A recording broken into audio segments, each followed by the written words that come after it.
Roman men regularly had three names, much like many modern English speakers. Their names were different, though, in what information they told about each man.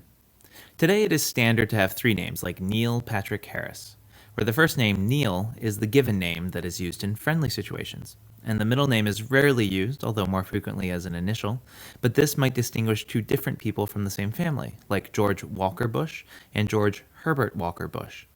And then the last name is our family name that is passed down from parent to child. Roman names were different, so let's take the famous Roman Mārcus Tullius Cicero. Each of his names has a term. Mārcus is the praenomen. Prae means before and nomen means name, so this is the name that comes before the nomen. This is like our first name, the informal, casual name of each Roman. Mārcus had a brother whose name was identical to his, except the praenomen was different, Quintus Tullius Cicero. Tullius is the nomen. The word nomen, which means name, in Latin comes originally from the word meaning to know. And in fact, know and nomen are distantly related to each other. The nomen is the word by which we know someone. In Roman names, the nomen is the name of Cicero's gens, or clan. Think of it as the larger family name. Like our last names, there might be multiple people from the Tullian gens, and they are only really distantly related. These names could originally have been adjectives, which is why a lot of them end in an ius. So supposedly the founder of the Tullian gens was a guy named Tullus. Cicero is the cognomen. The co before nomen means with, and is a form of the preposition cum, which means with. So this is the name that goes along with the nomen. The cognomen in Roman names is the smaller family group, a subgroup of the nomen. All of the Ciceros were related to each other much more closely than all of the Tulliuses. The cognomen tended to originate in a nickname, and so these are often pretty colorful. So Cicero comes from cicer, which means a chickpea, maybe because the founder of the Cicero family had a wart on his face that looked like a chickpea. You'll find other colorful names here, like naso, nose, crassus, fat, and caecus, blind. Let's look at another name, Gaius Julius Caesar. Gaius is the praenomen, this is his common name. Julius is the nomen, this is the larger gens, or clan.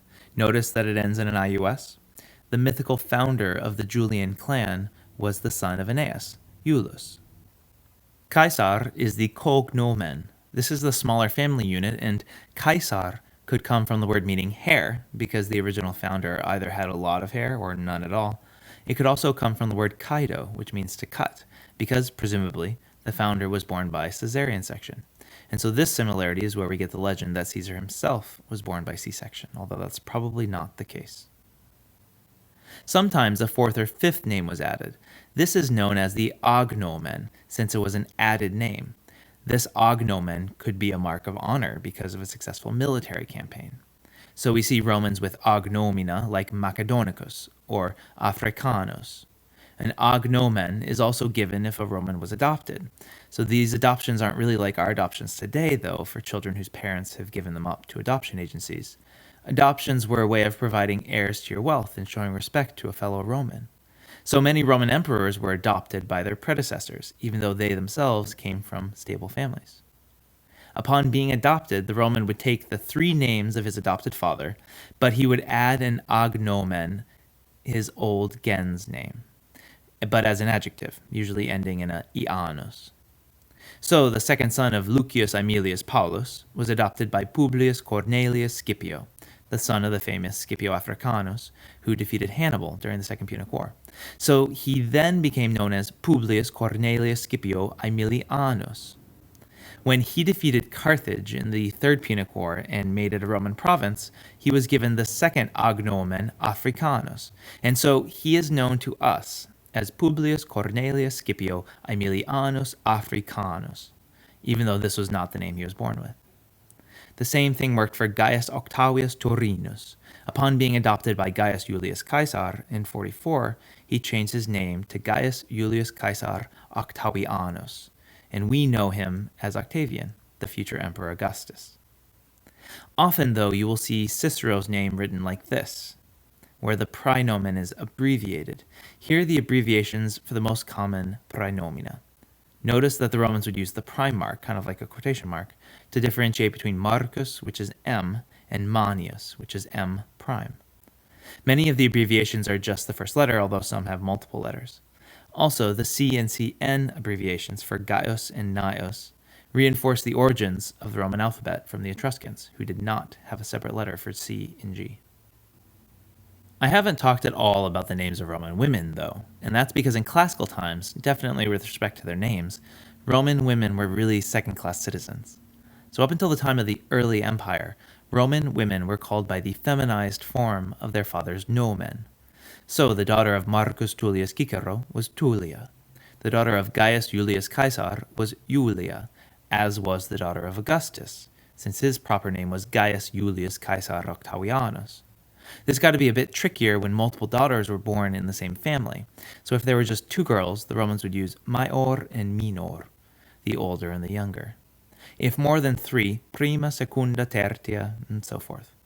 Often a matron would be defined by the name of her husband or father in the genitive case. So Claudia Metelli is Claudia, the wife of Metellus. In the late Republic, women began to adopt the feminized form of their father's cognomen, often in the diminutive. So Augustus's wife Livia was known as Livia Drusilla, after her father Marcus Livius Drusus. It was only in the empire that Roman women started varying their names, sometimes named for other family members than their father. So Augustus's daughter Julia had two daughters with her second husband Agrippa, named Julia and Agrippina, and Agrippina's daughters with Germanicus were Agrippina, Drusilla, and Luilla. Sorry, ladies, there just wasn't much for you in male-dominated Roman society. Let's quickly go back to the male nomenclature. Scholars think this is derived from the Etruscans, and originally Romans probably had just one name, like Romulus. But as more Romans came into being, both by population growth and conquest, this one-name system became troublesome, and so the nomen came into being. Each person was identified by his praenomen and then his nomen, which was his gens, or clan name. But as the clans grew bigger and bigger, each family in the clan was forced to identify itself by means of the cognomen. And so we have the Roman tria nomina, three-name system.